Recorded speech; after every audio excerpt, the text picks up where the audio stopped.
ગુજરાતના 31 જિલ્લાના બાળકોમાં કુપોષણનું પ્રમાણ જોવા મળ્યું છે। રાજ્યના 5.70 લાખ કરતા વધુ બાળકો કુપોષણનો શિકાર હોવાની માહિતી સામે આવી। રાજ્યમાં સૌથી કુપોષિત બાળકો સાથે અમદાવાદમાં હોવાનો રિપોર્ટમાં ખુલાસો થયો। અમદાવાદમાં 56,941 કુપોષિત બાળકો નોંધાયા છે, તો દાહોદ જિલ્લામાં 51,321 કુપોષિત બાળકો નોંધાયા છે, જ્યારે બનાસકાંઠામાં 48,866 કુપોષિત બાળકો નોંધાયા છે। મહત્વનું છે કે વિધાનસભામાં સરકાર દ્વારા રજૂ કરાયેલા જવાબમાં આ માહિતી સામે આવી છે। સરકાર દ્વારા રજૂ કરાયેલા જવાબમાં આ માહિતી સામે આવી છે। ગુજરાતના 31 જિલ્લામાં કુપોષણનું પ્રમાણ જોવા મળ્યું છે।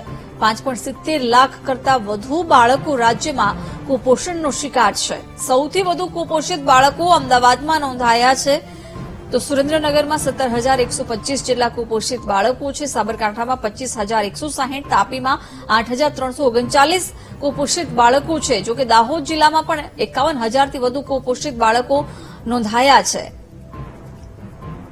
સરકાર દ્વારા રજૂ કરાયેલા જવાબમાં આ માહિતી આપવામાં આવી છે, જેમાં ગુજરાતના 31 જેટલા જિલ્લામાં કુપોષણનું પ્રમાણ વધી રહ્યું છે। અલગ અલગ જિલ્લાના આંકડાઓ પણ રજૂ કરવામાં આવ્યા। 5.70 લાખ કરતા વધુ બાળકો રાજ્યમાં કુપોષણનો શિકાર છે, જેમાં અમદાવાદમાં સૌથી વધારે કુપોષિત બાળકો નોંધાયા છે।